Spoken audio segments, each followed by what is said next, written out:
G'day Battlers, and welcome to the G'day Battlers podcast, episode 30, and we have officially returned from the World Championships in Honolulu, our second World Championships. And who is our but me, PvP Steve, and my co-host, Debbie Pebble. Hi, Debbie Pebble. Hi. Yay, we're back. Yeah, we made it back. You know, we spent a good week over in summer, which was really nice. Did you get a tan? Because I didn't get a tan. I went back to work and everyone was like, you look like you did not get a tan. I was like, oh, man. I mean, you pay more attention than I do. I don't really notice, but I feel like you said I was still packing some part of Italy tan. So Yeah. I think it was when people expect you to go to like Honolulu, they expect you to be, on the beach often, not in a convention center for like 5 days straight. So I was like, oh, yeah, I got some sun. Yeah. Yeah, we went to the beach once. Well, we swam at the beach once. But anyway, essentially today, that is the main topic of conversation. We're going to be recapping our World's experience from the start to the finish. But one little thing to jam in the front, because there was a little bit of news between the World Championships and now. And I wouldn't say it's Debbie, little. Well, yeah, I guess I wouldn't say it's little. I mean, I'll say this. Did I not say somewhere in mid-August? And I feel like it landed somewhere in mid-August. All right. All I'm saying is, I was saying that ever since ESL Australia was like, oh yeah, end of July at the latest. I was like, I know you. I know when these are coming out. Let's be real, guys. But if that hasn't tipped you off to what it is yet, the first two Australian regionals have been announced, and despite some savage rumors that it was going to get cut, I think someone on this podcast is pretty keen for regional number 1. Perth. Yeah. Yeah, it's back. Well, it never left, but there was some, like you said, there were some rumors that were circulating around saying that Perth Regionals was getting absolutely cut this year. And when I first heard it, I was a bit heartbroken, I think. I was like, oh man, my regional's gone.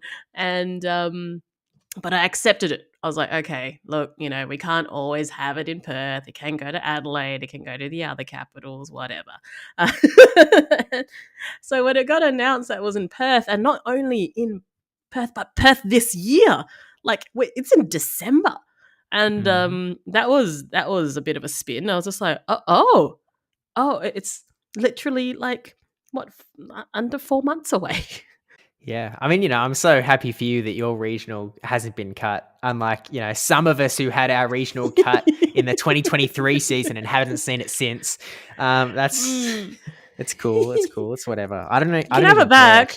You can have it back. I would love it back. It unironically would be the biggest regional of the season for us. Yeah. But no, it's fine. It's fine. Whatever.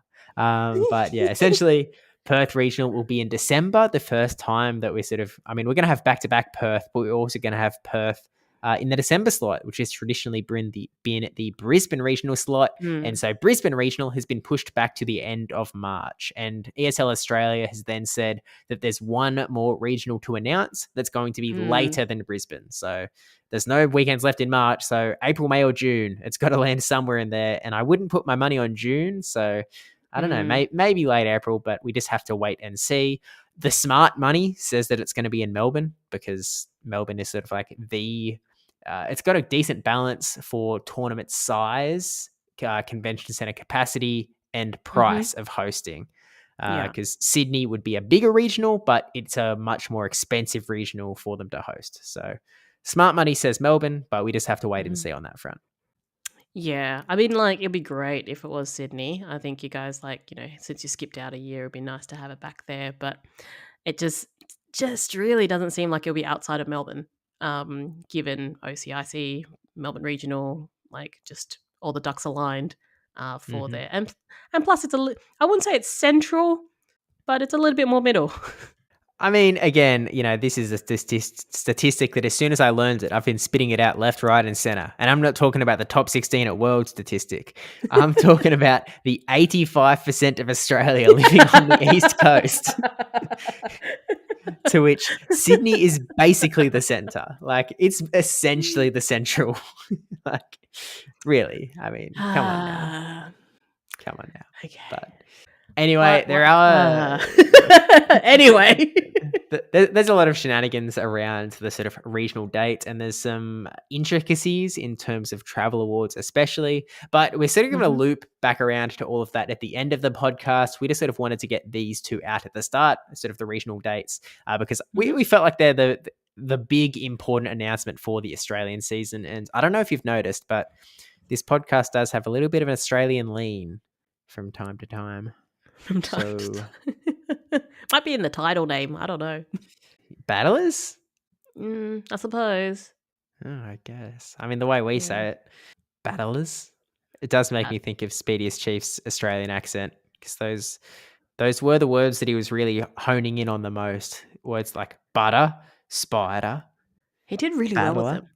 He did. It was pretty impressive. Can we get a soundbite later? We probably can. We'll get it done.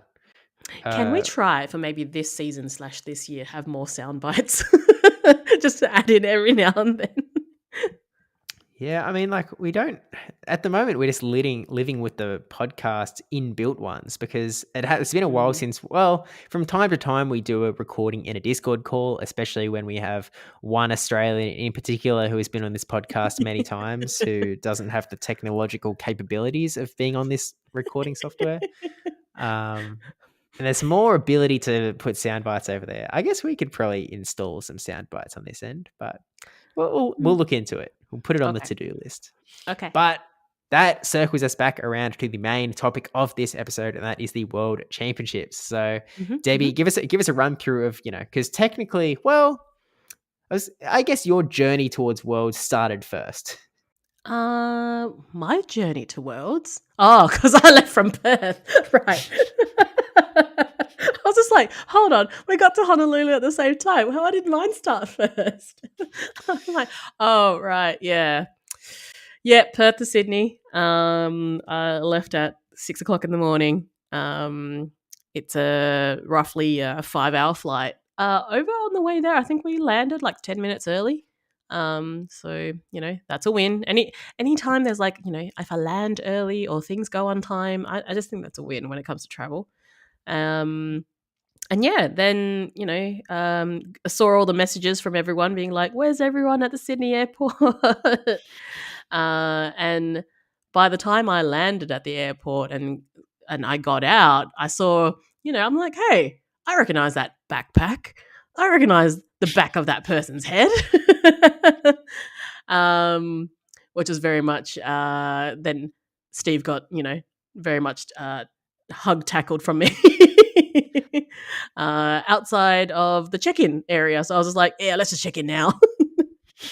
Yeah, okay. So here's the context that is missing here, in that there were a lot of us Australians all catching the exact same flight. So it was me, it was Debbie, it was Avrip, it was Jakobovich, it was Fishy Legs, it was Rick Flareon. Valiant Vish was supposed to be on our flight, but his connecting flight got the boot, which was pretty unfortunate.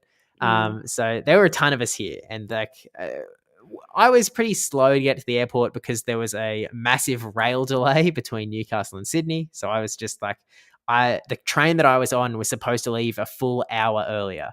So I was like slightly late. And so by the time I got there were all these messages. Everyone was meeting up and like, oh, we'll all go check in together. And so when Debbie sees me at the check-in thing, I go like, oh, do you want to wait for the guys? Like they're on their way. And then she says quite firmly, nope, let's go.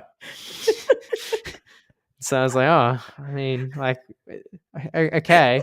And we get into the line, and there's probably like 7 or 8 people that line up after us, and then the boys arrive, and so like we're sort of just snaking past each other in the line, seeing each other like every now and then. It's like, oh, like we've saved ourselves a full 7 or 8 people of check-in, but then they basically all got to check in before us anyway, because our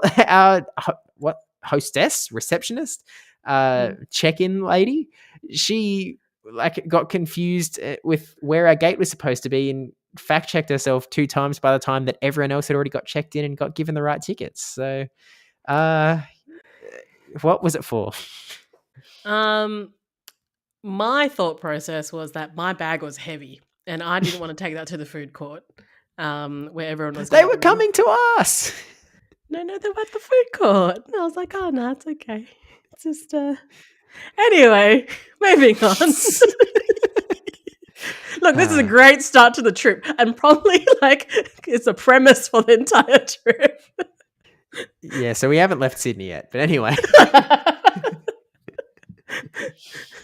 But yeah, eventually we squad up. We're all set to go. We see a few other Australians. We see Robbe, who's a TCG player who placed third at Perth Regionals in 2022 and staffs a lot of my locals at Good Game Central Sydney, who is going over to compete in TCG. Let's just say the flight was pretty Pokemon stacked. The number of World Championship backpacks getting put in that overhead locker, immense. Yeah. It was very much a common theme throughout the entire plane. For those that didn't go to Worlds, that were on the plane, were probably very confused. And do you think that there were maybe two people on the plane in particular that were more confused than others? Yeah. So what two people, Debbie? So oh no, I'm gonna have a laughing fit. So Steve and I were seated, and two seats in front of us was Avril, and and Avril was sitting next to a couple, and this couple did not have any form of like Pokemon memorabilia on them. So, and Avril, being the friendly dude that he is, goes up to them and goes, "Oh, you guys going to Worlds?" And they're like, look so confused at him, like excuse me? And I'm like, you're just about to sit on this 9.5-hour flight with these people. And they're just like, huh? And he's like, oh, Pokemon World. It was the funniest thing ever. And he's like, oh, no, okay. Just sat down. Oh, it was great. Yeah. So he made friends pretty quick. Yeah. And it's like the guy that was sort of fishy legs had a seat next to him, but the guy that was one seat further away, like he was going for Pokemon. So like you had pretty good chances if you just took a random stab. But yeah, that one was an L, unfortunately, for young AV Rip. So it was probably just like a couple that were going on their honeymoon and be like, oh yeah, we're going to Hawaii. Just Adam being like, I'm going to Worlds. Oh. Yeah, but it was a pretty decent flight. I mean, it was a poorly timed flight because it was the cheap flight. So it was it wasn't the best in terms of what time we left, what time we landed, when our hotel check-in was, because we were gonna we left at about 4 p.m. Sydney time, something like that, and then 9.5-hour flight. So it's about like what does that math out to? Like somewhere middle of the night Australia time when we land in Honolulu, but it's 6 a.m. Hawaii time. Which wouldn't be the end of things because, you could go to your hotel room, you could have a snooze, you could nap it off. Except that our hotel check-ins, all of ours collectively, weren't until like 2 p.m., 3 p.m., 4 p.m. So we had 8 to 10 hours to just kill, to just survive, live life well on almost no sleep. Because I don't think any of us really got a good snooze in on that flight. No, not and the way just there. suffer. No. So... yeah, there may be some photos that I have of people just snoozing. I don't think I ever got caught. I think I was okay. I wouldn't do that to you anyway. But yeah, I think there was a lot of sleep on the beach, just being like, all right, well, where else are you going to sleep? Because we're practically homeless until we check in. So it's just kind of like, where do we go? Yeah, so we dropped off our luggage at the hotel. So, we didn't have to lug it all around. We know how heavy Debbie's luggage was. So, we were a little bit lighter, but still pretty dead. So, we went to one place that, like, we looked at the menu on Google Images. The menu looked really cheap. And we're just like, let's get some good breakfast in. And we sit down, we get the menus.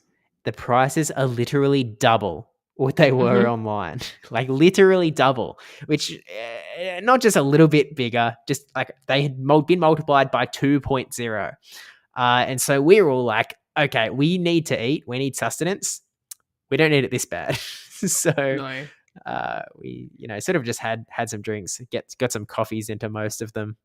Mm-hmm. And then we ditched for IHOP. We were like, let's go all American on this one. There's an IHOP really close to the. Well, I mean, we didn't even mention this, Debbie. We stayed in one hotel for one night. Yeah. That was an error from my part because Debbie forgot about time zones. So when I booked the hotel, staying in Honolulu, I booked from Tuesday night. So the Monday night that we didn't have a place to stay. So 2 weeks out, or 2 weeks before we were flying to Honolulu, I was like, oh no. So I scrambled and just found another hotel to stay in for the one night, which was actually not too bad. Yeah.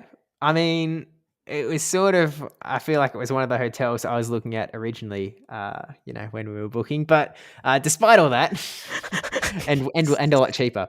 But we rock into IHOP. We get a really, really big American meal, as you do. And straight away, we run into our first humans of the trip at the International House of Pancakes. As we're all sitting down, we're spread across, I think, 3 tables, and I've got to go to the bathroom. In Hawaii, you pretty much have to get a key from, there's no public bathrooms. You have to get a key from the wait staff. So I grab the key. The wait staff is walking me to the bathroom, and I pass this table, and I go, "Hey, that's a good-looking British guy." It's like, hang on a minute, that's Tomahawk UK. And then, sitting across from him is Colin Six, and then Colin's brother's right next to him. And I'm just like, I'll be right back. See you in a sec. Go to the bathroom, come back, have a good chin wag. The Aussies all come over. Yeah, we have a chat. And let me tell you, everyone, this is not the last time that we see these gentlemen at the International House of Pancakes. They were like frequent flyers at IHOP. Like you just if you wanted such an iconic thing, like hand in hand handshake together, it's like Tomahawk UK and Colin and IHOP. Just every time that even just walking past it, it seems like they were always there. I think they took the international part of International House of Pancakes to heart, and we're like, oh well, we are internationals, I guess. I guess this is where we go. But we saw them there a bit, which does sort of red flag us as far as how often we were at IHOP. But it is the case that am I right in saying that 100% of the time that we were at IHOP, they were also at IHOP? Is that yes, that is 100%. It got to the point where the last time that we were there, Tomahawk UK came up and was like, "Look, I've tried pretty much everything on the menu, so if you need recommendations, just let me know." I was like, "Oh, okay." They were working their way through, but we were only 3 times over the week, which is we were in the US. It felt like a US staple food, and it was really filling, but and affordable. Eventually, and really affordable, especially compared to that first place we went to. My goodness, the prices were decent. I mean, they were brilliant for how much food you got. Let's put it that way. I mean, those prices alongside an American portion size, hoo-wee. Insane. But that really threw me off, the American portion size. I was like, oh, okay, I'll buy this meal or do this. And then I'm like, why did I get more pancakes? Why did I pay less? What just happened? Yeah. It's for any Americans listening to this, if you haven't sort of got got that reality check before, just know portion size aren't that big everywhere else. We do get fed less. But that's that was all Monday, and then eventually we get to the hotel room. We meet up with Zoe and Alan, have some din-dins, and then we had a quick nap beforehand. So we snooze, we see Zoe Allen and a few of the other creators roaming around, and then we snooze again. We needed the snooze. Yeah. That's pretty much day 1. So then we rock into Tuesday. I don't think we do anything too special on Tuesday, do we? We sort of just, Tuesday is because we had to check in. So I didn't want to put too much into that Tuesday because I knew we had to check out and then check into the actual hotel that we were staying for the entire trip. and then you had a few things on that Tuesday. Oh, yeah, true. So, if this is the first place you're hearing it, if you didn't watch the world's live stream or you didn't watch the vlog or didn't see the tweets or the Discord pings that I sent everywhere because I thought it was really cool. If this is the first place you're hearing it, I was in the World Championship intro video, which was pretty cool. And It was so really cool. it was very cool. So on the Tuesday, I had to do a little bit of filming. And so it was at the Hilton Hotel at the little lagoon. And so we filmed this bit that didn't actually make it into the intro video. I don't think they used it anywhere. Mm. But the footage is out there. But essentially, it was me, Henry Brand, who is the 2019 TCG World Champion, and then Joe UX9, who is a multiple time VGC regional champion, like very well known, always up there. And it was just the three of us lounging on the beach. So like we had this shot where Joe was sort of lying down, relaxing on a. We're all on those little like benchy things. What like beach chair. Yeah. So he was lying down in one. Me and Henry were both sort of sitting on either side, sort of like having a chin wag. They got him to do like Henry had a pair of sunnies on, so they got him to do things like, oh, can you do a shot where like you start to talk and then you pull the sunnies off? And it's like all right. So it was a cool experience. And like there were a ton of other people there that are sort of like Wolfie Glick was there. They were filming a different thing with with paddle boats, which we'll get back to the paddle boats. And so then like the three of us, we ended up just once we were done filming, we went and got some shaved ice. I had a really cool chat. It was probably the most mind expanding conversation I had at the World Championships, talking to these guys about the TCG metagame and the VGC metagame, and specifically how they prepare for their games in particular. Like it's just such a completely different mindset. And like, especially TCG, where he was talking all about how it's all about sequencing and it's about, when this card plays, you play this, and it's like, how volatile certain metas have been and how especially with TCG, there was a term that I really liked that was slot machine decks, which is essentially just RPS in our universe. But it's just like, like sometimes you'll hard win, sometimes you'll hard lose. And so it was just a really cool conversation. And like eventually Wolfie Glick joined us and sat down as well because they were also filming a bit with shaved ice. And they just finished up with that. And I think Joe and Wolf are friends. But yeah, just hearing those perspectives was really cool about where VG was at. Plus, hearing Wolfie be pretty confident in where his prep was at and all. And then later in day one, he went 9-0 or 8-0, or like literally undefeated. So I was like, I see where that confidence came from. That was nuts. Like it was just on a roll. Yeah, pretty cracked, that guy. But yeah, so that was day one shooting, and I guess I'll just knock it out of the way as well. We then filmed another thing on the Wednesday, in a different location. So it was and this clip actually did make it into the world's intro. We had a bunch of us out the front of the convention center. So I was with Paul Asher, Cindy. Greenish Backwards was also there, as there was a bit more Go representation. On day one, I was the only Go player there. And then, so I was sort of stationed with Paul Asher, Avery, who is the juniors NAIC champ from last year, I think. Like, tiny little kid. So cute. He's so cute. He's so small. Debbie sent me the interview clip of Avery as well from NAIC, which was pretty baller. It was pretty awesome. And then also I didn't actually catch his name, and I've meant to try and like find him and Google him, but he was on Team Luminosity that won the Unite World Championships back to back. And so I sort of then got to have another conversation with him about the Unite metagame, because I was like, after learning so much the day before, I was like, I want to learn about Unite as well. So had another conversation with them. And yeah, so we just filmed ourselves doing a few things. I high-fived Avery, and then we walked towards the convention center. So it's all in there if you'd like. But it was a cool experience all around. I enjoyed being a part of it. So shout out TPCI and Daniel for sort of having me around, because it was cool.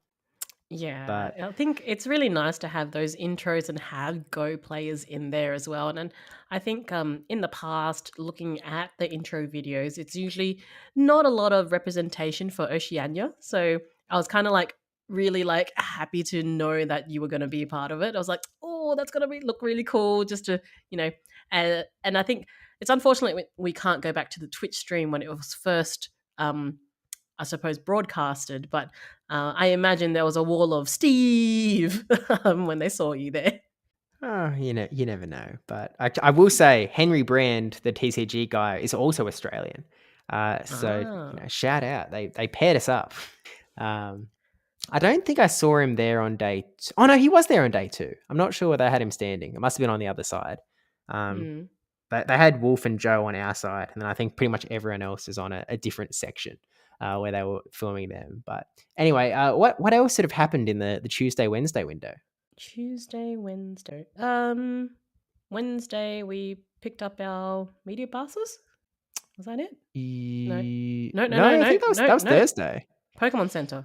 Yeah, Wednesday we did the Pokemon Center, and that's something we haven't said. And we're now 20 something minutes into this podcast. We should probably say a massive thank you to the Pokemon Company International for giving us Hmm. both creator passes for the World Championships. Thank you, Pokemon So Company yeah. International. I mean, like it's such I'm so grateful that we have those media passes because it just one like gives us an opportunity to kick back and be like, okay, we can actually just enjoy the event and not have to worry about spectator passes, um but also gives us an opportunity to do all these cool things as well. And one of them is the Pokemon Center, as we'll talk about briefly. But the thing that before the Pokemon Center, we got to see the lei untying ceremony, which I thought was really cool. Yeah, so it was at Trainer Town, which was this sort of little roped off section at the Hilton Hotel that they sort of had Pokemon shenanigans going on all weekend. I don't think they technically started yet on the time we were there. Like they'd sort of just set up the stage and stuff. But yeah, they sort of had this lei untying ceremony. I don't know if there's footage of it anywhere. Like it wasn't live streamed or anything. I don't know if there's like clips that made it into the world's closing ceremony or something like that. You could surely someone's filmed it and the whole thing's out there somewhere. But Hmm. they had this ceremony. They had rainwater from 25 years ago, which Leon Hart was quite excited by because Hmm. 25 years ago, he was saying that they hosted the first World Championships in Hawaii 25 years ago, Correct. or we're now. And I will say now, there's clearly a lot of dispute around what the first World Championships is because he was talking about Hawaii. Wikipedia says 2004. Bulbapedia says 2000 in Sydney. So there's a lot of differing sources as to what the first World Championships was. But Hmm. importantly, there was a sort of big tournament held in Hawaii. And so it was sort of unclear if it was a coincidence, like Hmm. if they always just used 25-year-old rainwater and it happened to line up, or if it was specifically because it was the Pokemon thing. A little bit unclear. Only thing that was clear was that he was keen to tell everyone. Yes, yeah. I remember bringing that up with him. I'm like, they brought the 25-year-old like rainwater. It's like, yes. I was like, okay. So that was exciting to there. But it was really lovely to like, see the whole like cultural aspect of it. And that's what I really love about Worlds as well, is that they really try and hone in on the region. Like when we went to Yokohama, there was a lot of obviously in Japan, but a lot of Japanese influence. We had like, the taiko drums in the opening ceremony, just a lot of Japanese esque things into it. So being in Honolulu, like just having, something that I've never seen before. Like I was like, why are we untying a lei? Like I thought leis are meant to be put together, but yeah, untying and like explaining the cultural aspects of it, and just basically blessing the start of the ceremony or start of the championships. I was like, this is really nice. Okay, I've never seen this before. I've been educated. Plus, I like the bits where he'd, start putting the rainwater on Pikachu's arms. And it Yeah, was yeah, like, yeah. and they like Pikachu was sort of like, in the big costume was like trying to hold on to the lei as well. And it's like it was there were some funny bits to it, but I will say there was some dialogue in one of the Australian servers about like, oh, it would be nice to see a bit more cultural sort of representation as well. And Mm, the comment was sort of pointed out, I guess, that Worlds has been in Hawaii multiple times over the last 2 decades, and every time that it's hosted there, they try and hone in on a different aspect. So you can mm, sort of go back and see a lot of different perspectives of of the culture of Honolulu. Of actually, I think this is the first one in Honolulu specifically, but of Hawaii in general. mm, So it gets a bit of a wide brush, but yeah, we then ventured straight from there to the Pokemon Center, mhm. where we spent some moolahs. Spent our hard-earned money gladly. Yeah, we may have had free access to the Pokemon Center from Pokemon Company, but they knew they were getting those dollars straight back. Yeah. Look, I learned from last year. So last year I was like, when I went in, it was very much like just think of the emoji of the smiling face and stars in their eyes. That was me throughout the whole time of Yokohama during that 1 hour. Now this year the time was a bit shorter. We only had about Yeah. 40 minutes by the time we got there, just from the walk and trying to get into the center and things. So I was like, okay, our time is shortened here. But my strategy was going in is going, okay, I'm going to get a bag. I might need to get 2 bags, but I'm just going to put everything that I like into the bag. And then 5 minutes before we get kicked out, I'm just going to go through the bag and just filter in on what I really want and what I just picked up because it was cute. so, so I think that probably saved me from blowing the budget. Yeah, look, strategies are necessary when it comes to these sorts of things. We'll put it that way. There were a few things like I had a bit of a shopping list in terms of there were a few things that some people back home wanted. You know who you are, 'cause I know one of you's listening. I'll see you soon if I haven't seen you already. But Mhm. there was some stuff that I literally couldn't find in the 40 minutes. Like I sort of went Mm. around once and I was like, oh, I'll run into it. And I just never did. So then I backtracked and I was like, oh, like, where is this thing? And I just couldn't Mhm. find it. And so the 40-minute timer was definitely a little restrictive in that regard. I was like, oh, Mm. I'm looking for this one particular item, but can't stumble upon it. But, we got out with a ton of swag by the Mhm. end of things. If I can give honest review here, the Yokohama Pokemon Center did feel a bit more wow factor, Mm. and that is probably to be expected because it is Japan. So Yeah. it sort of is what it is on that front, I think. Yeah, I think in Japan, obviously there was a lot more variety.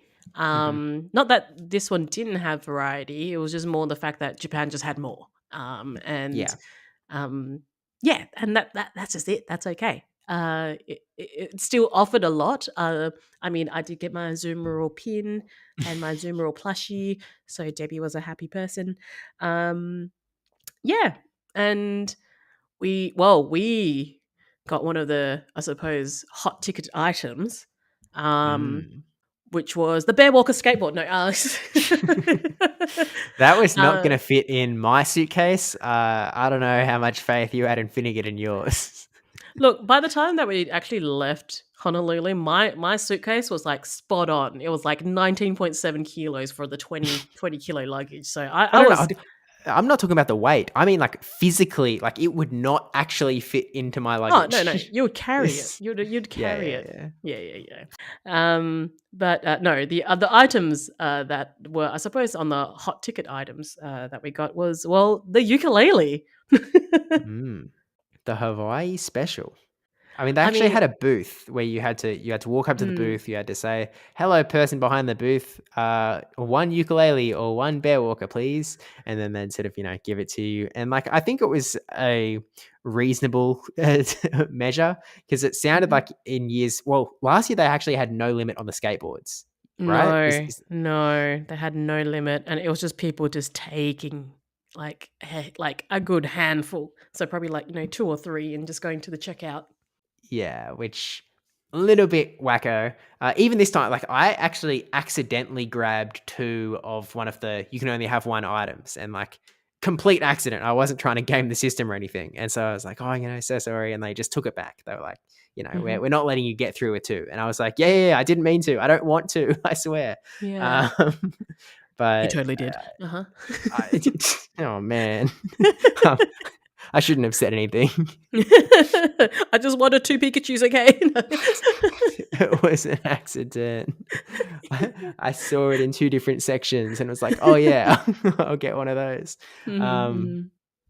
Yeah, but yeah, we escaped. I got some fresh shirts, which was like that was actually my aim going into the Pokemon Center. I was like, okay, I need some more Pokemon shirts so that I'm not walking up to locals with one of two. One being the blue Play Pokemon shirt from OCIC, and the other one being the Pikachu shirt that we got from Yokohama. I was like, I need a bit more variety.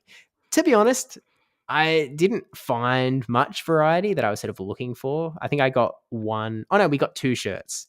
Mm. We got one that we were all gonna get to match, and then I got Mhm. another one on top of that. So I picked up Yeah. 2 shirts, which Mhm. I doubled my Pokemon shirt wardrobe. So You did. winning. Congrats. Let's go. Yeah. I got a shirt. And I think that was it, like, in regards to apparel. I just wanted, like I said, I just wanted things. So like pins, and a couple of plushies. I don't think there was anything that kind of stood out that I was like, I didn't think I would not get. Like, I got a magnet because I got a magnet from last time, the Yokohama one. So I wanted another magnet from Honolulu to go on the fridge. So now they're friends on my fridge now. So they're not like by them lonesome self. It's okay. Um, but yeah, nothing too crazy. Oh, I got a backpack. That's right. I knew I wanted the backpack because my current backpack is, well, kind of falling apart, which I still brought home anyway. Yeah, you originally had an intention of ditching it in Hawaii. Yeah, yeah. No, I didn't. It's still in my bedroom. Yeah. Yeah. Anyway, but I found out later in regards to the Pokemon Center that not everything was out when we were there. So there's a few things that got restocked after we left. So hence why there was a few things I was like, oh, I didn't see that when we were there. And I swear, like I would have bought it, like the Comfey plushie that kind of goes around your neck and it's velcroed together. That was something that, like, if I saw that, I would have bought it, but I didn't see it. So, my savings and bank account is happy. But I was like, oh, man. I guess it doesn't pay to have this early Pokemon Center creator hour. You wash your mouth right now. Used to say, but yeah. So that was sort of the main thing on that Wednesday outside of that second day of filming. Mhm, What else did we get up to? I mean, we saw the Aussies. We got some food. mhm. That's kind of it, I guess. Well, I Well, guess that's when we had the other filming. yeah. Well, that was Thursday, right? So that was after badge pickup. Ah, okay. So Thursday we go to the badge pickup because we need to Mhm, pick up badges as well. We do mhm.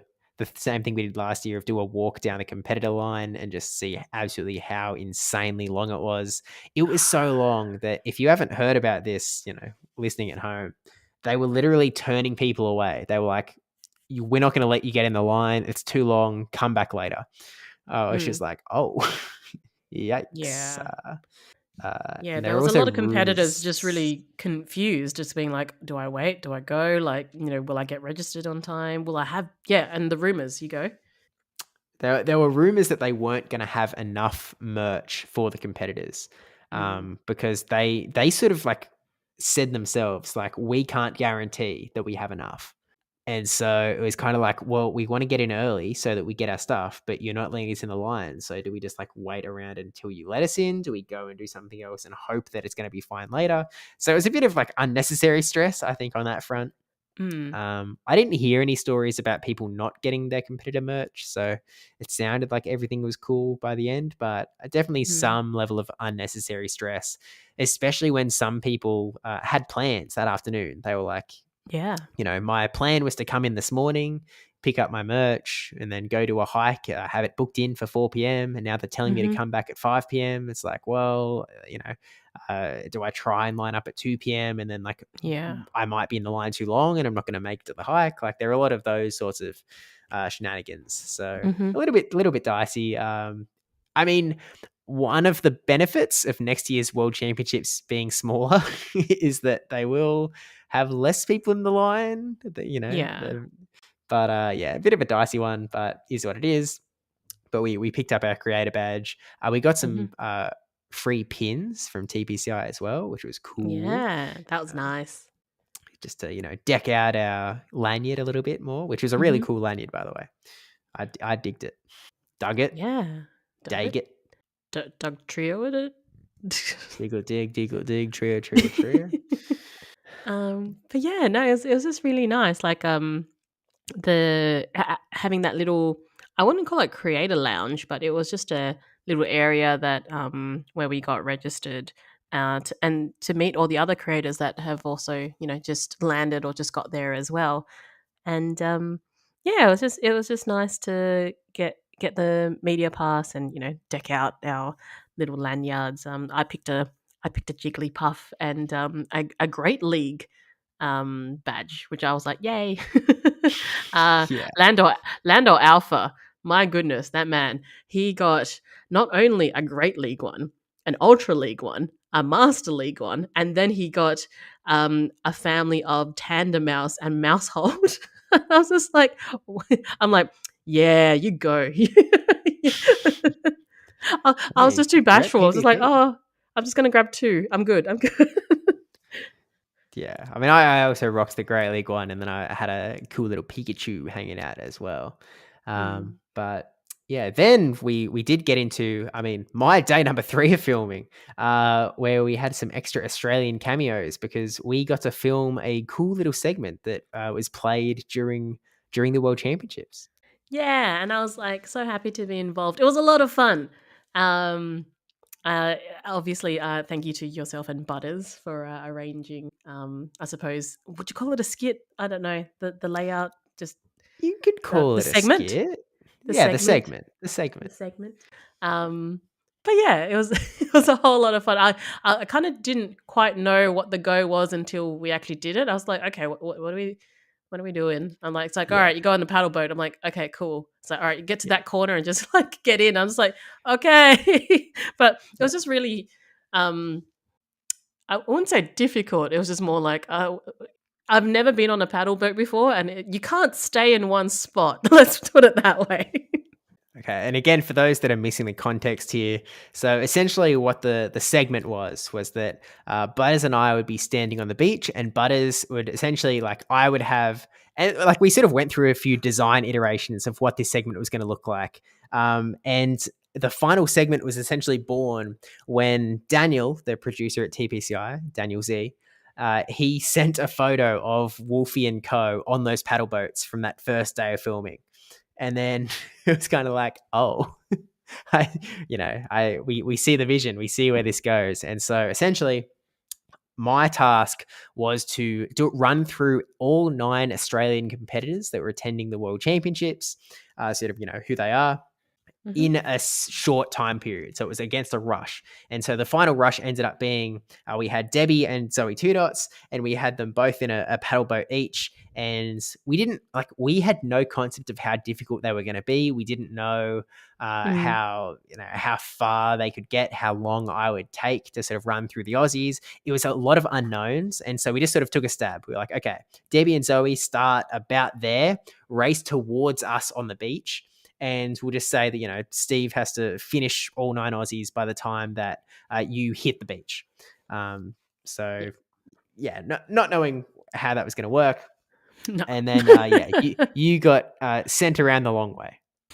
I did. Zoe was clever. She just like reversed and then just like, so she just got to the spot pretty quick. Whereas I went around the lagoon and basically also almost hit 2 other paddle boats on the way there. And I was like, oh, this is going to be bad. So I'm gassed out by this point already because I'm like, I don't want to keep people waiting. So I was like, oh, I better hurry up and meet Zoe. And by the time I got there, the angle of my paddle boat was actually like going the wrong way. And by the time Butters like lifted up his hand and was like, go, I was like, oh no. I was like reversing to try and get to the right angle. And Zoe's already like, motored off. I'm like, this is not going well. So if anyone watches the beginning of the clip, they can see me go sideways and zigzag towards the shore. Yeah, I mean, we didn't really set the rules hard, and so we figured like, well, if Zoe hits the shore, then that counts as a win for Team Paddleboat. But it actually worked out really well because we like time wise, we kind of only had one shot at it, and so we didn't know how easy or hard it was going to be, and it just happened like as Zoe hit the shore. I was like just sort of, going through the 9th Aussie out of 9. So the timing actually worked out quite incredibly, quite coincidentally. And, that was our one take. It got used and it, got played on the World Championship stream twice. Yeah. Which a little bit Aussies in the sense that like the first time it was played, 7 of the 9 Australians had already been knocked out. And the second time it was played, there were no Australians left. So, not the greatest of timing, but it's still a really fun segment. And there were lots of people like, after that first segment was played, people sort of kept coming up, like, a lot of the other game casters like, oh, loved that segment. It was really cool. A lot of them are calling it my segment because they, saw it from a distance and didn't get the whole context. They didn't see that there were like people behind that were paddle boating towards the beach. They just were like, "Oh, look, it's very your segment. Let's just put it out there. It is your segment. It's the Aussie segment." Okay. But it was definitely a lot of fun to sort of get together. And so again, big shout out to not only Butters but Daniel and all of the Pokemon crew that sort of helped to put it together because it was pretty sick. I think it was just everyone that has come back with feedback about it has just said like it was the funniest thing ever. Like they just thought it was chaotic. It was just nuts. I think they just didn't expect it. And again, to have that Australian representation for Go on the big stage, that's it ticks all the boxes for me. Yeah, and big shout out to Butters because he was really the mastermind in getting the segment sort of getting it legs in the sense of getting it going, wanting to give that Australian spotlight. So mad shout out to Butters because it was definitely cool to get that spotlight on there. And even though all of the Aussies didn't get on stream, at least getting a mention onto stream definitely a fun little bit, twice even. So yeah, that was our Thursday. We filmed that up. I guess in the meantime. I we haven't mentioned on this podcast, but I did set out with a challenge to finish my Pokedex while we were in Honolulu, and so that really consumed a lot of my week. In like, all right, there's a lot to do, a lot to film. I had a lot of fun with it, but you had so much fun with it. Like it was enjoyable from my point of view traveling with you because it was just more like, okay, I got to film Gimmighoul now. And I'm like, okay, all right, let's go do some Gimmighoul, Steve. Like, it was just, I'm like, all right, we need to do the like coin box before we go to bed. I'm like, okay. Like, it was just like all these little tasks that you just like had to do. And because you were so focused and like, it's enjoying the aspect of filming for that particular video. So I was just like, yeah, okay, let's do it. Let's go. Yeah, and I took some handy advantages of whenever Debbie had a nap, I'd go out and film for an hour and a half. I'm like, where are you going? I'm going to get some Wiglet. I'm like, okay, I go nap. Yeah, but I don't know that I've necessarily made it clear in the past in general, but I love a challenge. And if you can, I feel like I sort of said this on stream last night from recording time, but like I feel like my account was in the perfect level of difficulty in terms of what was remaining to do and like what was accomplishable in Hawaii. Like there was just the right amount of stuff to do, the right level of difficulty, the right level of like, oh, you need to walk 32 kilometers to evolve a Sneasler and a Pormo, and you also need to do 10 raids to evolve a Overquill.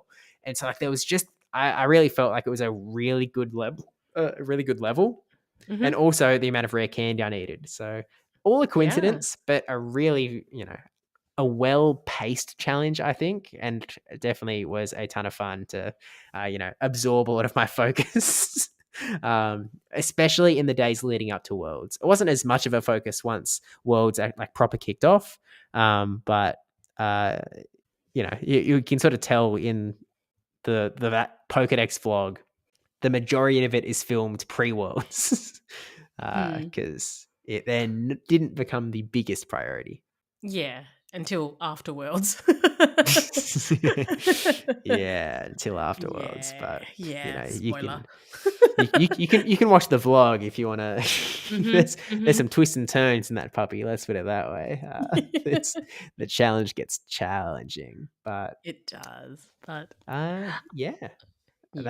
that's our lead up to Worlds. Really, that's our Monday Mhm. through Thursday. We ran to the Aussies quite a few times. We ate at the food trucks that became a bit of a mecca. It was very much like, "All right, where are we meeting up? All right, food trucks." I'm like, "All right, we'll see you there." There were some good food trucks. They had a $6 USD hot dog and a packet of chips. It was like, oh, don't That still mind blows my me. mind that, like, when it comes with chips, it's not what I envision of chips. It's not like it's a packet of Lay's. I was just like, Yeah, I don't get it in the sense of like it doesn't feel like a side dish to me that goes with anything. Like it's a very solitary food. So mm, you Americans, I don't know what you're doing with that one. That's a bit mhm, wild, to be honest. Like mhm. I've been to the US before. I'm aware that it's a thing. I just don't understand it. We're gonna have to try and understand it for the next 2 years after this. Yeah, that's true. But Mm. that does roll us into Friday, I think, officially Pokemon Go World Championships Day 1. Day 1. 220 Go battlers and 9 Australians ready to go.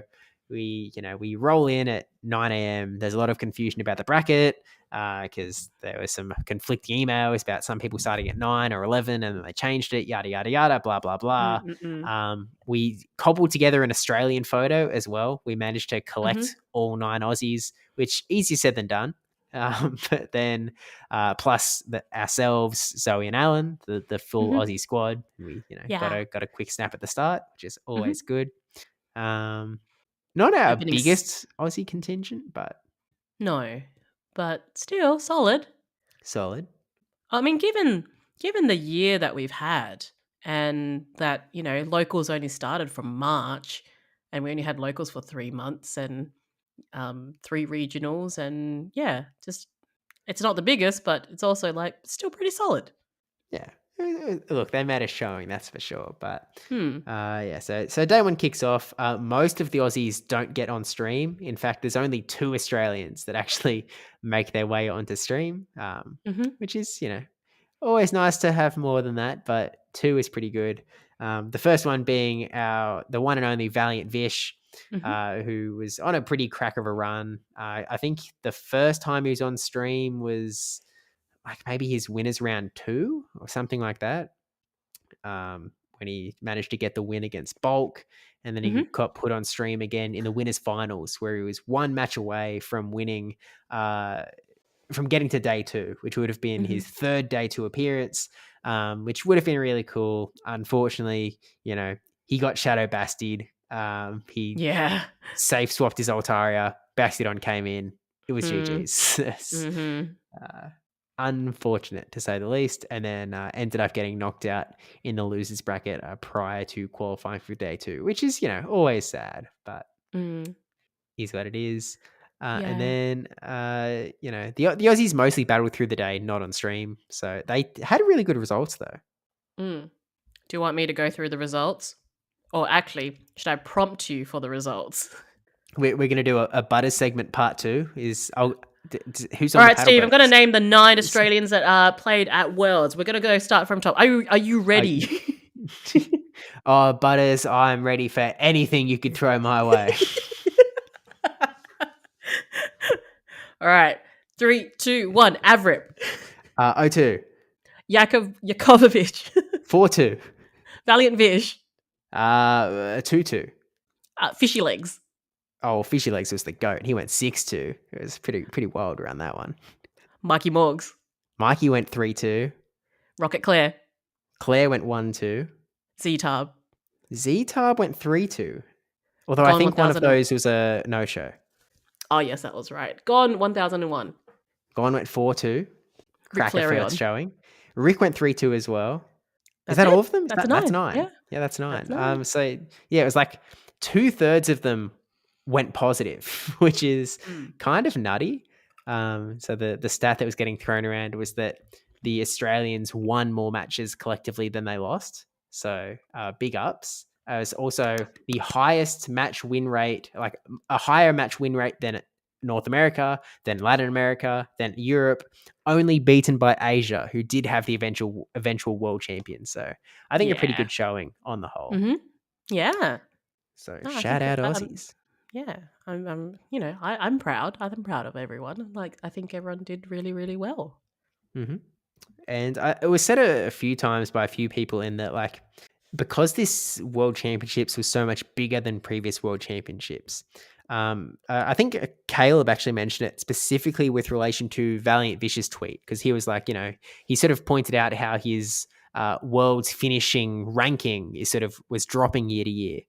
But, Caleb sort of pointed out that on a percentage, wise, he's actually still kind of crushing it because the player pool is getting bigger and bigger. You're beating more and more people to actually get to these positions. So still super impressive. But the second Australian other than Vish to get on stream was Fishy Legs on day number 1. And he was at the very end of the day. He had to wait so long to do his last battle. Like, it was, or maybe second last, but it was an insane wait. I don't know what we were waiting for, but it was taking some time. But eventually they sort of there was word that, like, oh, there's potential that you might get on stream, because he was in the losers bracket. They were mostly focusing on winners, but it was the end of the day, so it was like, oh, okay, it depends on how long they're going to take the stream. The answer was they essentially streamed for like 12 hours. Like, it was a big day for the casters. Yeah, I think when Fishy Legs finally was on stream, it was like, I'm gonna call it 7:30 p.m. Hawaii time. Yeah, it was. I mean, look, he was pretty stoked to be on stream. So 100%. We were pretty stoked to have him on stream. So, he got that up there, and like, he got a bit of an on-stream performance going. He was playing to the camera a little bit. He did well, and he won. He crushed it with Shadow Gator. He really stuck to his strategy that he was using all weekend as well, in leaving 2 shields for Shadow Gator in the back, and just crushing away with it. So yeah, shout out. And he had to face a Greedent as well, which is pretty wild in the losers finals. But yeah, he got through to day 2. So he did. Like, when was the last time you saw a Greedent on a live stream, let alone Worlds, but on a live stream? I can tell you exactly when. It was Friday on August. World But before Championships that, day 1. Yeah, it's pretty wild from General Pizza Man, who was running that. But so Fishy Legs made it to day 2, his first ever day 2 appearance after he went 0-2 at the World Championships last year, and then this year just absolutely smashed it out of the park. Really just, I think Yakko was sort of saying it in particular, Fishy just seemed locked in. Was doing went on a mad run through that losers bracket. Yakko being the other one, the second, well, I guess the first Australian to qualify for day 2, rounding out the 2 Aussies that actually made it all the way, which, solid effort from Yakko as well. Yeah. I think he was mainly in the winners, wasn't he? In leading into day 2? Yeah. Yeah. Yakko was on a winners run, undefeated. So it was sort of like, it was kind of uncool that he didn't make it onto stream, even though he was literally undefeated in the winners bracket. Like, he was still up there, but unfortunately, the eye just missed him on that one. But he got on stream the next day. He did sort of mention, like, oh, I don't have a great win rate on stream at Worlds. Unfortunately, that win rate stuck when he was eventually on stream the next day. So maybe he should avoid the stream. I don't know. He did well with OCIC. It's just the Worlds one. Yeah, like, he crashes it off stage, but yeah, put him on stage. Well, he's only 0-2, to be fair. He's only had 2 shots, I think. But yeah, unfortunately, went down to Logan Rocket, which is a pretty funny set to say the least as well. But I little bit of a enjoyed run. watching them battle because it just looks like it looked like a whole lot of fun and a whole lot of banter in between. So it's nice to see people battle and laugh and just like have fun with it.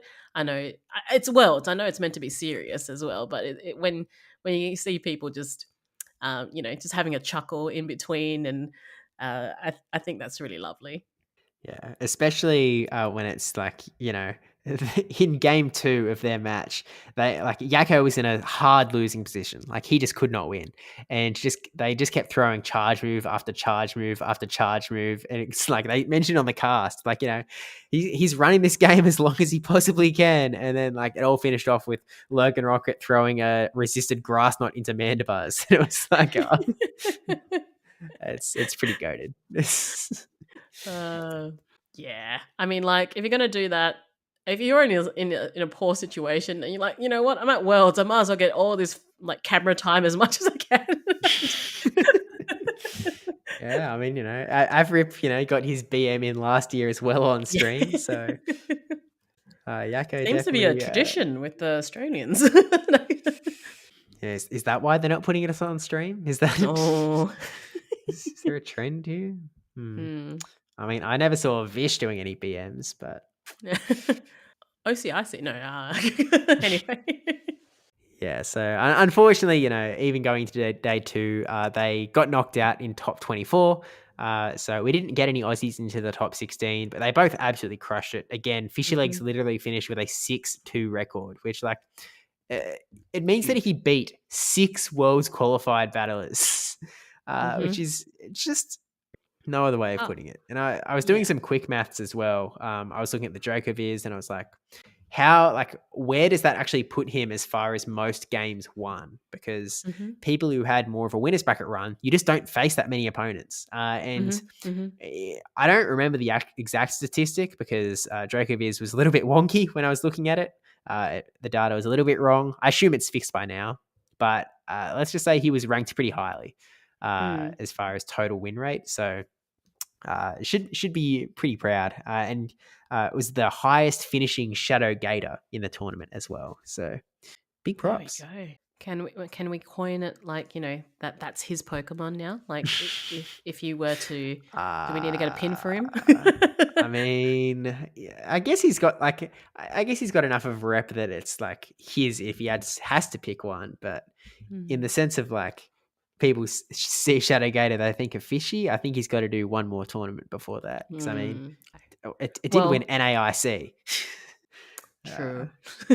So it's out there.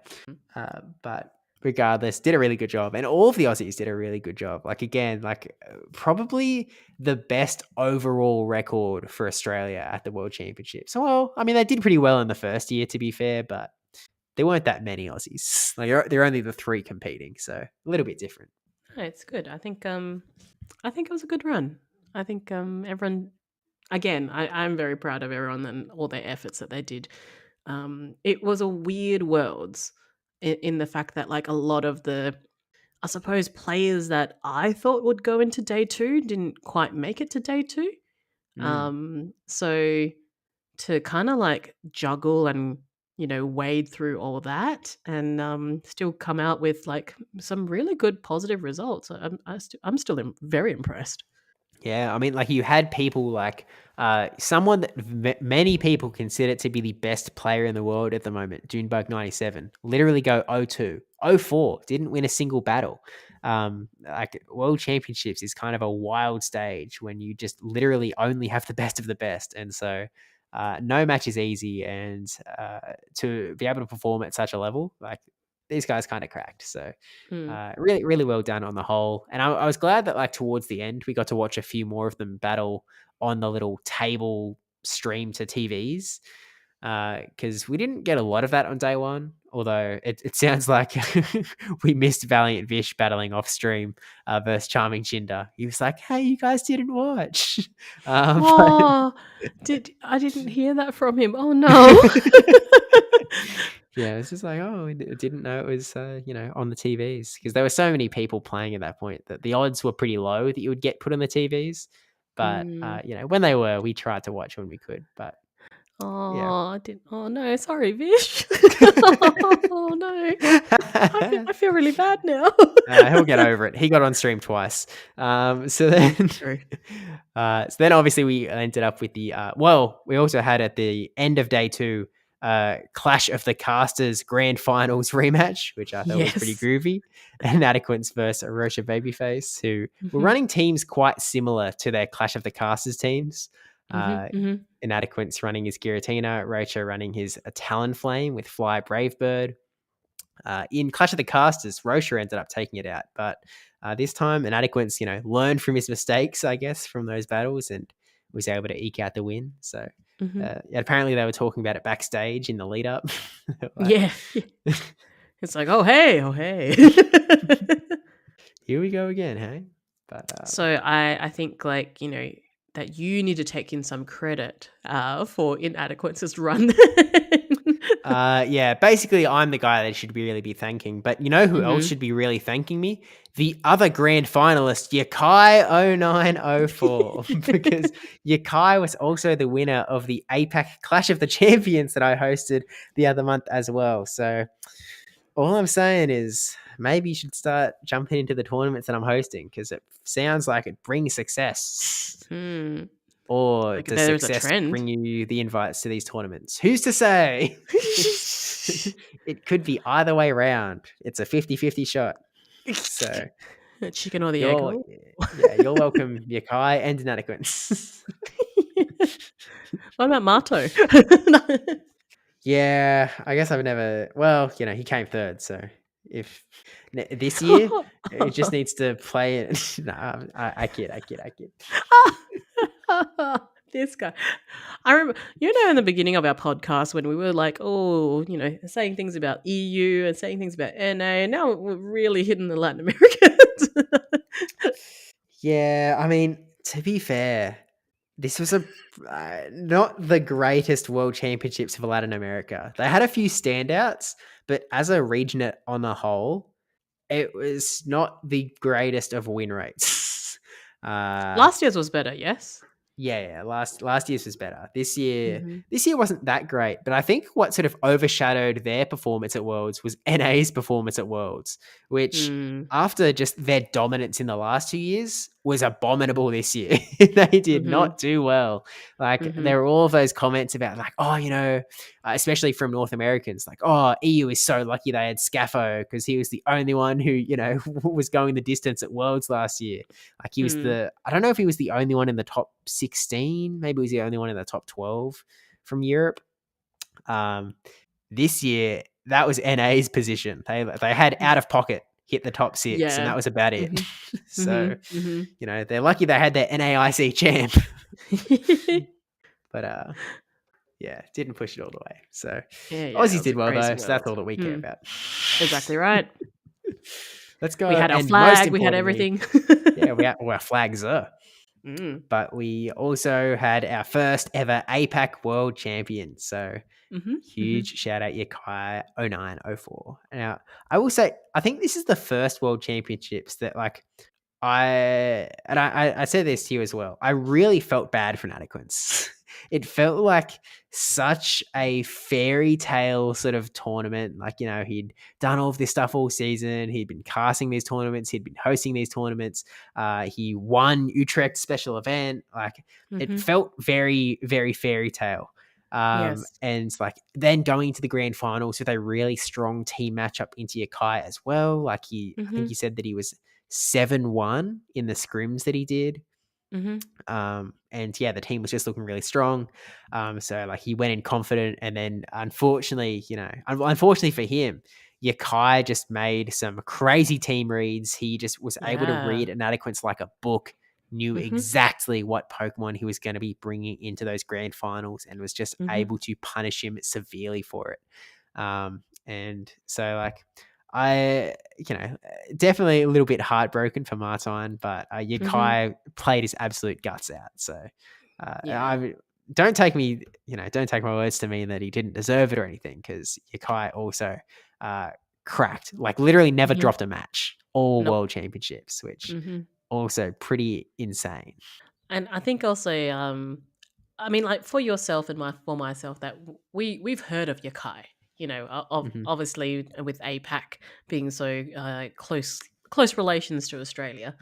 But I think Well, for the we're in the APAC region, and I will die yeah, on that hill. and I think for others that just kind of like, who's this kid?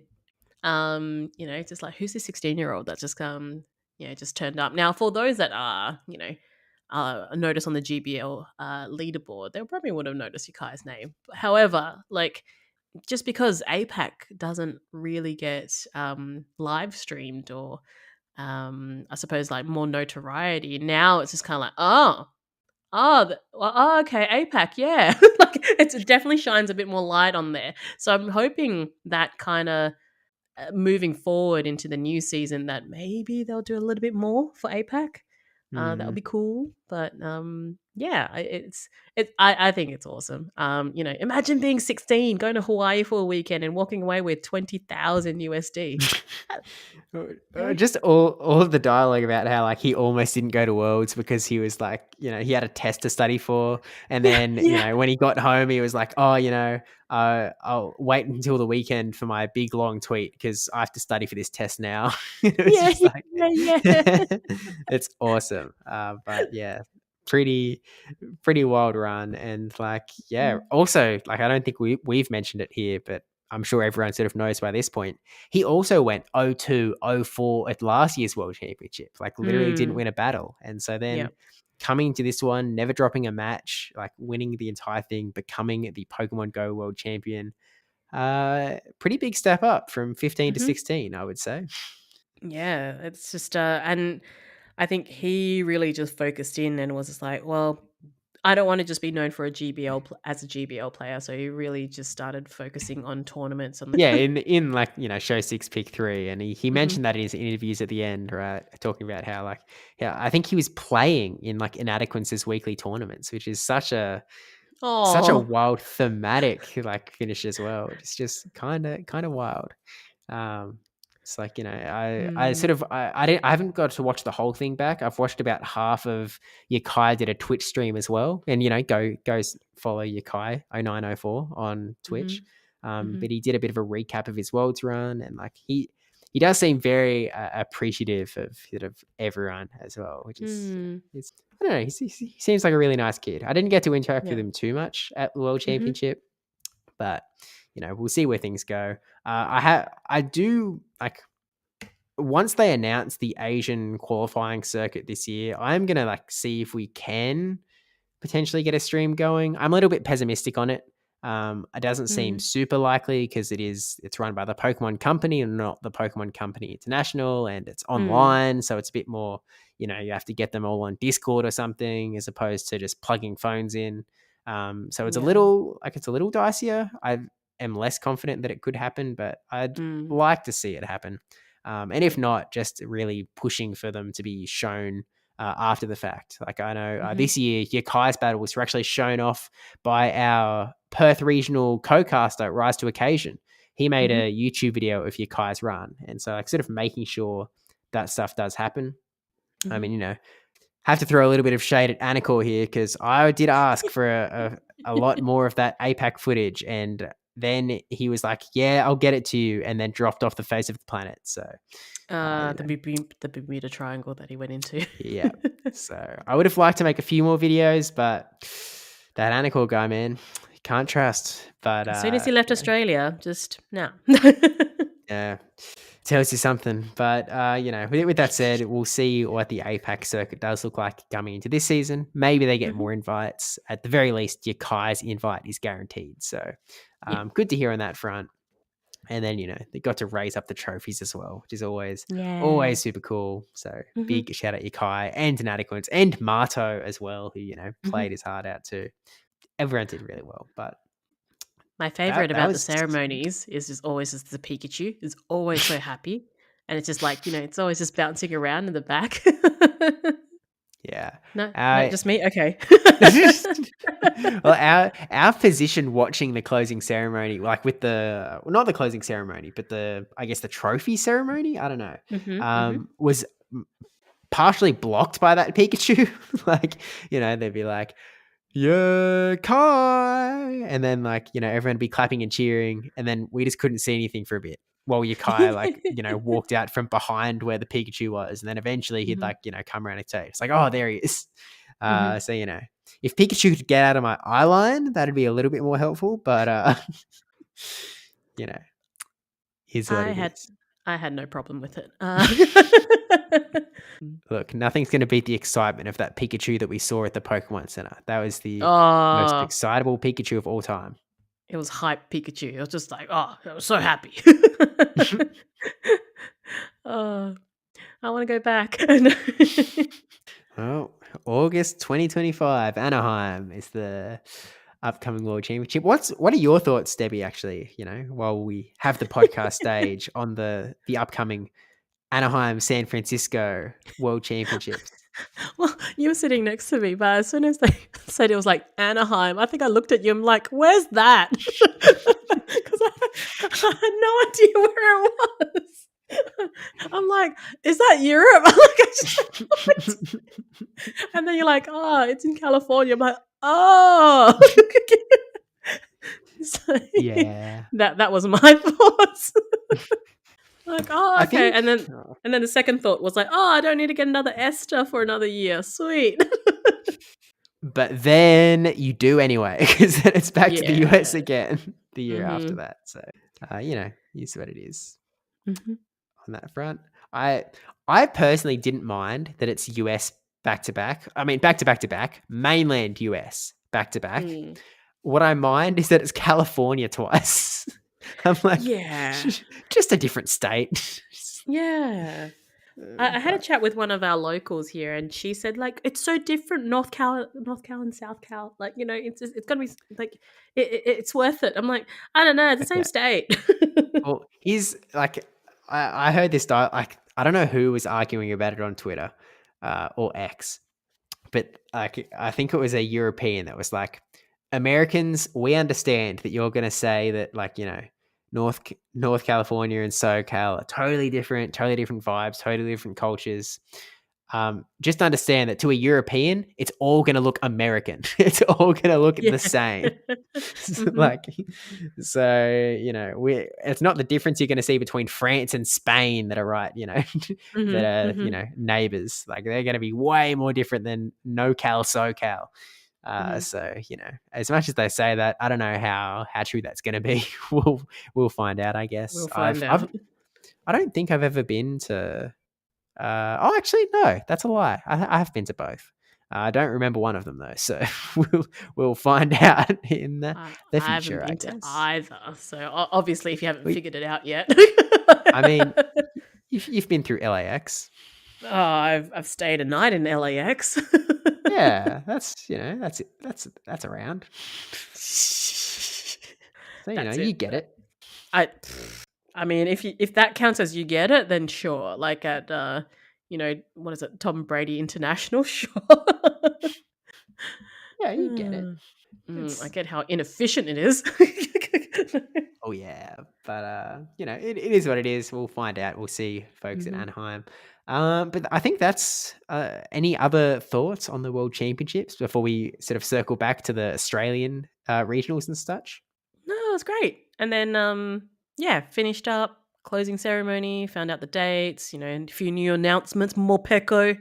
Yeah, that's pretty cool actually. I'm stoked for that, not for Morpeko, but because of what Morpeko represents in terms of in-game complexity. I thought you meant the hangry portion. I'm like, it needs food. Well, but I just mean, like, and this is part of that conversation I was having with Joe, Wolfie, and Henry, in that where the skill ceiling is. Like the level of skill expression in the current metagame was a big topic of conversation across all of the games. And when we were talking about Go, like I think Wolfie sort of asked, like, "Oh, you're a Go guy. Like tell me about the Go meta. Like, what are we, what state are we in?" And I was kind of like, well, the top 10 players in the world they're about the same level of skill. Like, it's not really about like, I was sort of like, I don't think skill expression is the number one thing that is determining the win between those players. It really is more about, we saw it in the grand finals. The major thing that determined the winner was team reading, which is a skill. Don't get me wrong, but it's not that level of in-game skill expression that we're really looking for. And so my comment was sort of like, we really need the ceiling to be raised. We need more in-game complexity, more dimensions to like how we can build our teams. And like I sort of said to him, like, Wolfie, you make all of these videos going, like, I think his last video at the time, or maybe the one before, he'd spent like literally 40 minutes doing a team breakdown about how he built his team and how it synergized together. And I was kind of like, that's impossible in Pokemon Go. Like, you just can't go into that much depth. There isn't that much there. There's not enough depth. There's not enough complexity. The ceiling isn't high enough. And so what Morpeko represents, and again, for those that aren't, didn't watch the closing ceremony, haven't tuned into that bit, Morpeko is essentially in the middle of the game. It is going to be able to use a charge attack that will change its typing and will change the typing of the move. So mid-game, you can charge attack priority, and then, by the time their charge move comes through, you're typing that resists their typing. And so it sort of introduces in-game form changes, which there's not a lot of Pokemon that take advantage of that, potentially. But one Pokemon that is very hyped with that in mind is Aegislash, which has an attack form and a defense form, which has always been, it's Axon's sort of, I don't want to say his signature Pokemon, because like it's not like he's ever run it, but it is a Pokemon that's very heavily in his branding. And it's going to be good, assuming it gets decent moves. So I'm pretty hyped about the Morpeko announcement based on that alone, just the additional complexity, but also more bugs. So keep that in mind. I think it's a window of opportunity, right? I think like when I have a look at that, I'm like, oh, okay, right. You can change for. I mean, like also the other announcements was like Dynamax and Gigantamax, as well. So I'm just like, oh, is that going to be added to PvP? What? How are we adding this into it? Or is it going to be like Megas, where it's not going to be included at all? So yeah, it was just it opens the door a little bit. So I'm hoping for the best, but I'm also a little bit skeptical in the same sense of what you just mentioned of like bugs. I'm just like, oh, I mean, I hope it doesn't ruin things. But talking about new things, to the game, what we didn't mention after, what was it, day one, was Oh yeah, the move updates. Now, I don't think we'll yeah. go into too much detail about that today, just because we don't know enough. When is the date that all the new season? Is it September 3rd? September 3rd. Yeah, we're officially in third regime. And I will say, because it has leaked all over the shop, that the new season is going to go until December 3rd as well. Which I hypothesized, yesterday, that maybe, and I sort of hope in some sense, that this is the trend going forward, and that seasons are always going to start on the 3rd. And there's only one reason for it, and one reason only, and that is for play Pokemon PvP tournaments.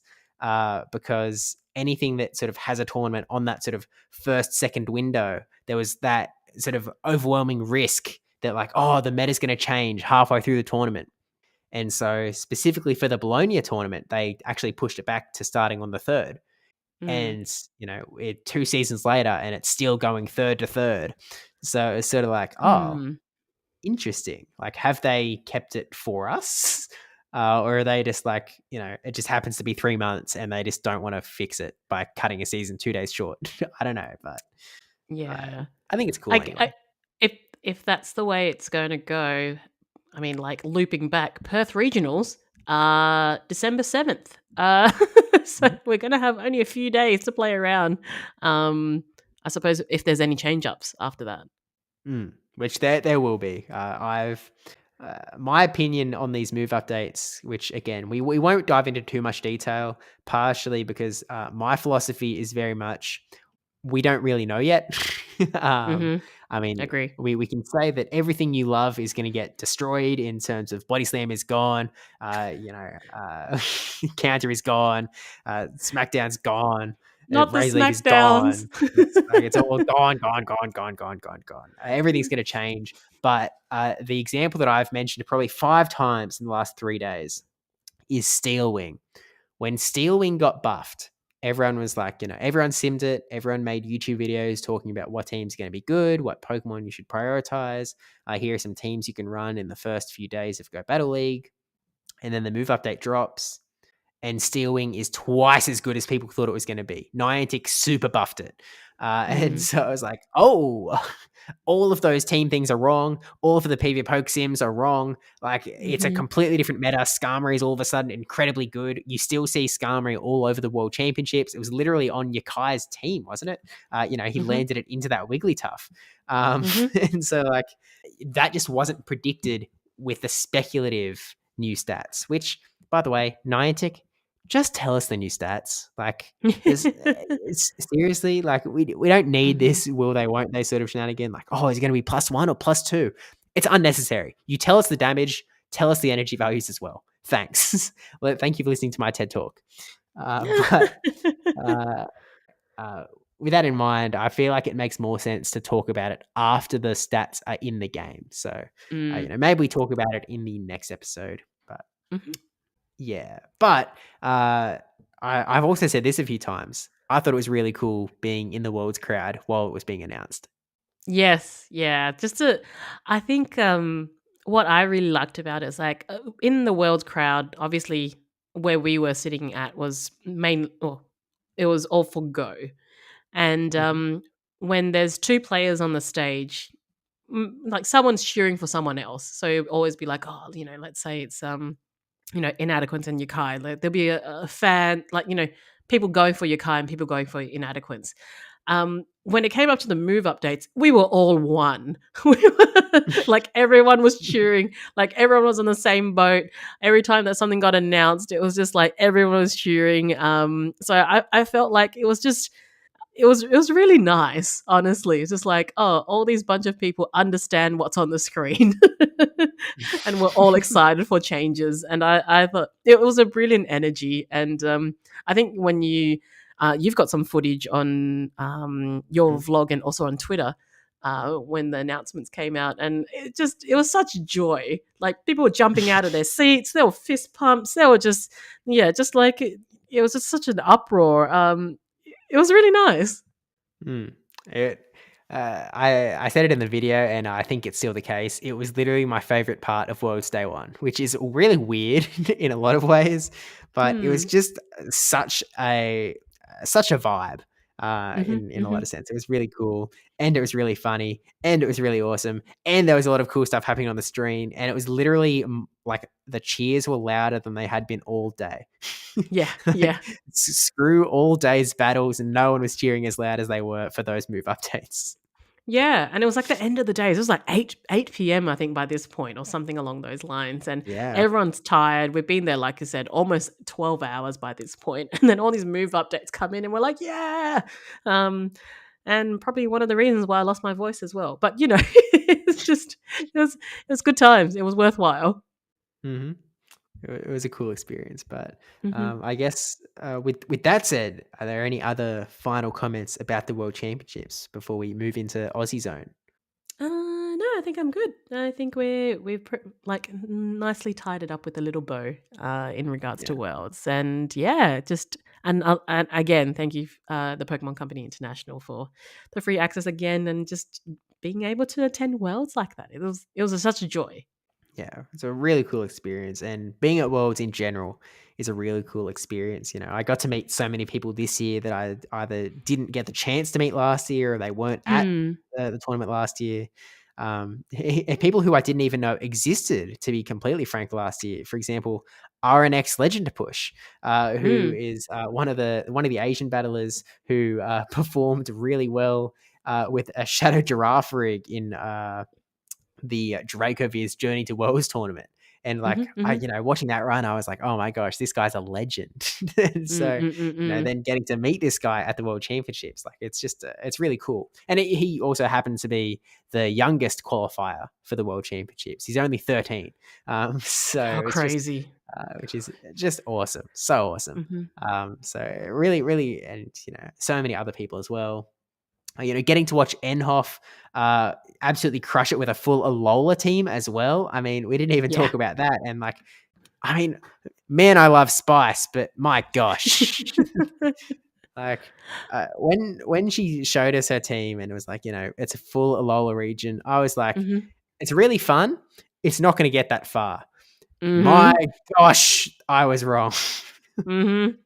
Yeah, she did so well with that. I mean, up to day 2, and to on the stage to beat Paul Asher with it as well, which Paul Asher was doing incredibly well. So it was really hard from my perspective, like hashtag girls at PvP, to see 2 women. One of them had to eliminate one out. Was quite difficult, but like, just the fact that Enhoff ran a full Alola team, and I was just like, wow, like, you played like, and this would probably like, warm your heart of like playing to your favorites. She ran that Tapu Fini, like, it's just, okay, this is where Alola was based off, and bring a Alola team to Hawaii. That's just poetic. It was great. Yeah, and like Paul Asher said on Twitter, like, there were 2 Pokemon that her team was weak to, Alolan Sandslash and Guzzlord, and Enhoff was the only player in the entire tournament running both Alolan Sandslash and Guzzlord. So, and sometimes it's like that. But really, I love seeing Spice succeed. So Enhoff crushed it. Z's Wireless also crushed it with Shadow Gyarados and Diggersby. His signature picks that he's been talking about for ages. It would have been nice if he didn't use those signature picks to crush our boy Fishy Legs too. But similar vibe to Paul Asher in that, like, Shadow Gyarados was just pretty solid into his team. Unfortunately, his Shadow for Alligator players weren't able to do as much as they were everywhere else. But really cool meeting everyone. Before we wrap up Worlds, can we talk about your favorite stat that no longer exists? Oh man, do we have to? Yeah. My favorite stat was that there were only 2 battlers in the world who would hit the top 16 of both world championships. One of them was Rick Flareon, and one of them was world champion It's Axon.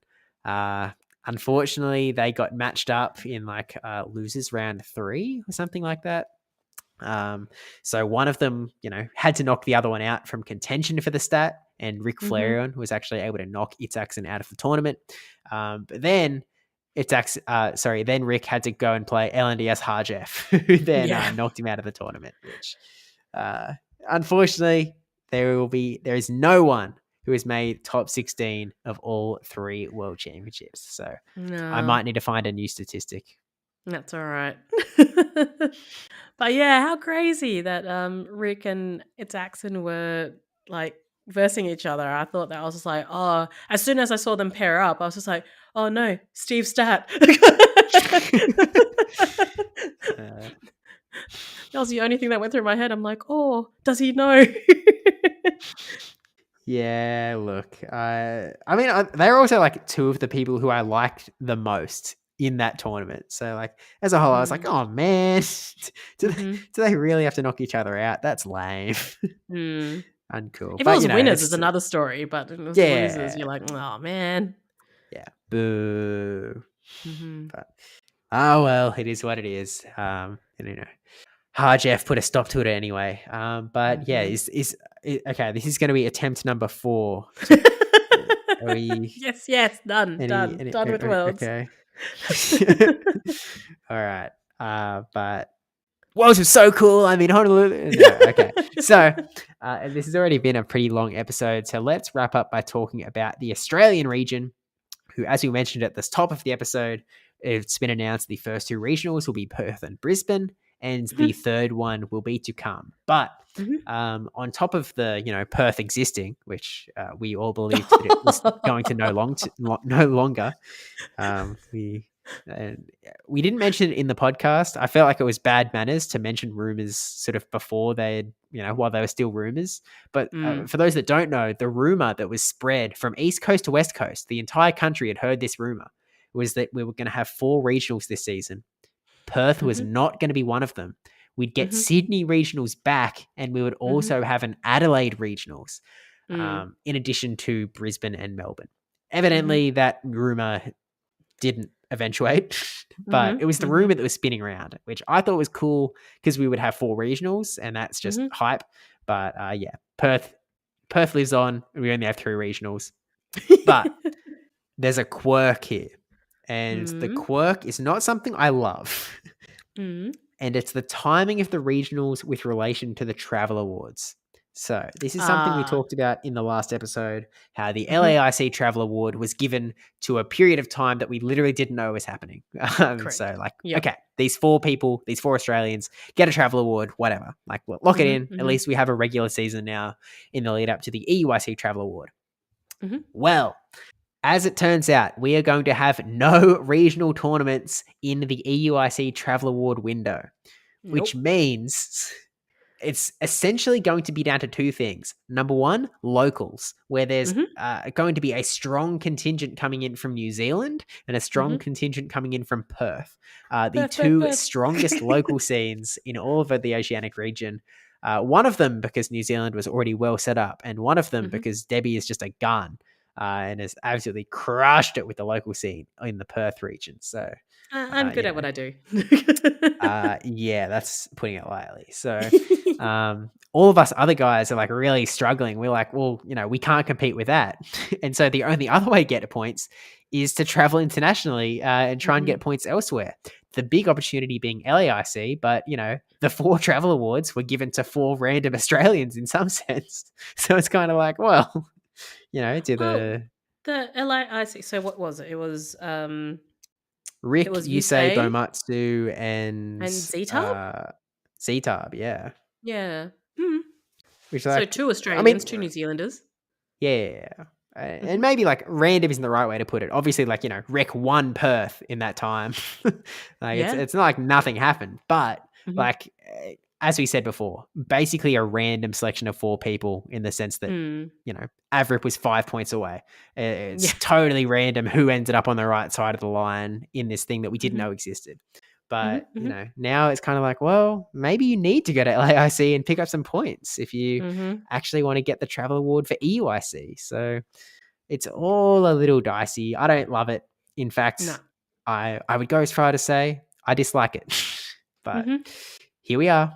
It is what it is. So I agree. I mean, having that window where the first Oceania regional is outside of the EUIC Travel Award means that it's just, as much as like, yes, like I work hard for the Perth local scene, but it's also like, well, it's really disadvantageous for you guys over East as well, because it's not fair. Is what I'm trying to get at. Obviously, like from Perth, I want to see my boys do well, or like, the people over here, but it's also kind of like, well, like I see the advantage, but I also acknowledge that it's not fair. Yeah. And like in some sense, there's a bit of a luck factor in it, in like, are we surrounded by stores that are actually interested? Because as we've talked about many a time, New South Wales sucks so much. It is so awful. I hate the fact that my local tournament is 3.5 hours away. And that's as close as it gets. It sucks. And that just is what it is. And so, I mean, it's a bit unfortunate there's only 3 travel awards this season, and 2 of them are being given out entirely outside of regional means in some sense. Like, one has been given out to a period we didn't know, and one is being given to essentially a locals only period. So, well, at least I feel like the NAIC Travel Award is going to be quite fair. So, unless the EUIC guys that got the Travel Award just crush it and just like, keep the travel award. Then it's going to be back to unfair. But outside of that, well, what we do know is that one tournament is going to count towards NAIC. The back two tournaments, 2 out of 3 of our tournaments this season are actually going to go to next season's LAIC Travel Award. So, a bit of a lag, but it is what it is. It is what it is. So, yeah, the important news being that we have regional announcements. I've seen this question a few times, so I think we might just answer it now. No confirmation of streams of any kind yet as we're recording this. I've got my fingers crossed. I'm definitely, ready to get it all going again. So as long as we can get the TPCI and the ESL Australia approval, I will be super keen to get streams going for Perth plus Brisbane plus presumably Melbourne later in the season. But, we'll let you know when we have something to let you know, I suppose. Yeah, and I think if we can just run it back, that'd be great. But yeah, no word, nothing yet. Or just fingers crossed, toes crossed, everything crossed. So we'll see. Yeah, so we'll have a ton to talk about in the next episode of the podcast. But until then, don't forget to follow on all the socials. All of the thingos are in the description as always. Even if you don't listen on YouTube, if you could do us a favor and go over and subscribe on YouTube anyway, because we're trying to get that number up. We have the long-term goal of once we hit 1,000 subscribers on YouTube, we can hit the monetize button. We can try and pay back the hundreds of dollars that it has cost to host this thing. We're not looking for profit, just looking for neutrality, which is a bit impossibly far away. But remember, Steve's still a student. I'm a poor PhD student. But yeah, it would appreciate if you could go over and subscribe, even if you don't listen over there. But yeah, I think that's all we have to say. Thanks again to TPCI. Also, Steve has 2 vlogs that he released in the last week, so go check them out as well on YouTube. And Debbie might by the next episode, maybe. So stay tuned. We'll see if my voice holds out. Yeah, well, we have been recording this for an hour 45, so it's been a lengthy one to kick your voice back into gear. Well, or you can check out Steve's Twitter. I think his latest post was someone sniped you on Twitch. Oh, I don't know. gosh. I don't know about that. Yeah. Someone is that someone in the room with us? Oh, I don't know. I'm 6 hours away. I don't know who's in your room.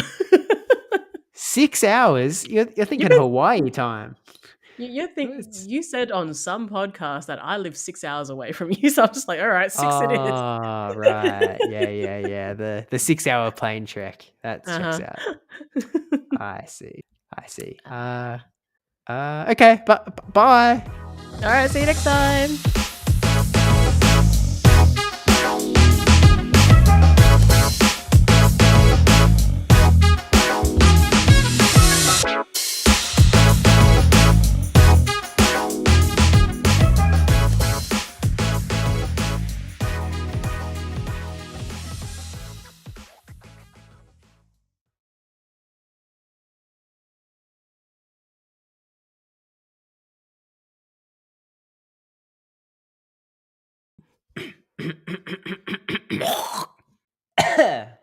Actually, can I just check? Because I am going to cough in this podcast. Not because sick, but because there's a bit of carrot that I tried to breathe earlier. What are you inhaling? A carrot? Well, I thought that maybe I'd evolved to the point that I could breathe carrot. Evidently, I've not reached that level yet. So, it's oxygen for me, thanks.